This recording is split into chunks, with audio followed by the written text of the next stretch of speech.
Hey there, Press Starters, and welcome to the Press Start Leadership Podcast, the podcast about game-changing leadership, teaching you how to get the most out of your product and development team and become the leader you were meant to be. Leadership coaching and training for the international game industry professional. Now, let me introduce you to your host, the man, the myth, the legend, Christopher Mifsud. Welcome back, Press Starters.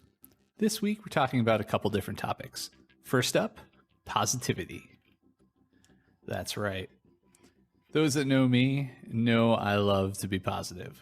So, this week, we're talking about the power up of positivity. That's right, 6 ways to fill up your emotional health bar. Positivity is powerful. I'm not talking about false optimism or looking at life through rose-colored glasses. I mean the practice of positivity. Learning to see your life in a more beneficial way. That, in turn, allowing you to live in a more worthwhile way. Let us begin the power up of positivity. Here I have 6 things you can do to start building a more positive lifestyle. Number 1, morning affirmations. Start your morning off by saying and thinking positive things. I'm not saying everything magically turns into rainbows and unicorns, but if you start your day off in a good mood, it is much harder for something to ruin it. And here's a one-up. Start with an affirmation that resonates with you. If abundance flows through me like the spirit of the wolf feels like too much, start with something like, good things happen to me. Number 2, recognize the positive. Too often we fly past the good moments in our day and spend our time focused on the bad. Take some time to stop and smell the roses. The more we recognize and appreciate positive moments throughout the day, the more our brain rewires itself to notice them. Number 3, surround yourself with positive people. According to Jim Rohn, you are the average of the 5 people you spend the most time with. And that certainly extends the mindset. If you are surrounded by negative people, you're going to have a much harder time believing that good things happen to you and making those good things happen. 4, smile. Most people will smile back. It's a great boost of positivity and can quickly alter your brain chemistry. And here's a one-up. If you have a big speech or conversation coming up, make sure to smile before you speak. It boosts your confidence and it's almost as contagious as a yawn. Number 5, celebrate others' successes. There's no shortage of success. It's not pie. Pie. Being happy for someone else is not only the right thing to do, but it also builds a network of trust and teaches you to celebrate your own success. One more one-up. If you're not happy for someone, dig deep and ask why. Did they receive something you want? What can you do differently to achieve it for yourself?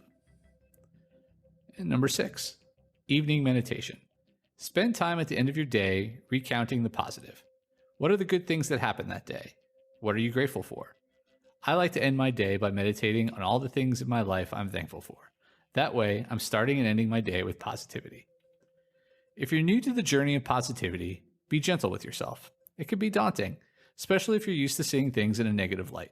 You may have to swing the pendulum all the way across before you find your balance, but anyone can learn to change their mindset. Remember, positive people don't have fewer bad things happen to them. They simply see those things differently. And those are the power up of positivity tips for you. Let me know what tips you have for cultivating positivity in you and your team's lives. All right. Our next topic is finding the golden nugget. Unearthing creative ideas without getting too attached. Creativity can be like throwing spaghetti against the wall. Sometimes it sticks, sometimes it doesn't. And there are a number of reasons it might not. Sure, it may not be at the perfect al dente yet, but, and if you'll allow me to leave the pasta metaphor behind, it could also be that your idea isn't quite right for the project. The timing is off, it's too expensive, or a myriad of other reasons.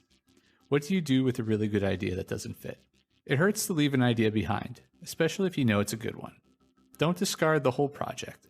Find the golden nugget. We're on mining metaphors now. Try to keep up.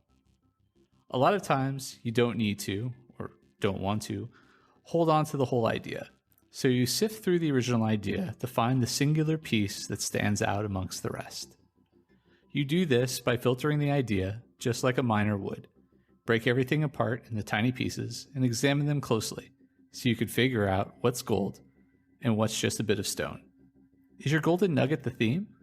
The mechanics? Something else? Or is the idea just cool? If that's all it is, run for the hills. You found fool's gold. Okay, last metaphor. Kill your babies. This one is a bit gruesome, but it's a common phrase in the creative field, and it's an important one. Why? Creatives can spend a lot of time and effort nurturing an idea and becoming attached to it, but sometimes it's best to let go and let the idea die, even if you love it.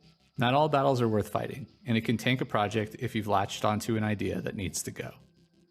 Knowing when to let an idea go generally comes with experience, maturity, and being open to feedback.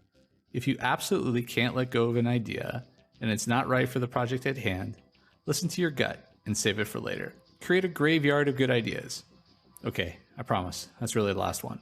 And check it every time you have a new pitch. If you believe in the idea, make it yourself. Hey, somebody made Killer Clowns from Outer Space, and there's a place for everything. Let me know how you go about finding the golden nugget in the comments below.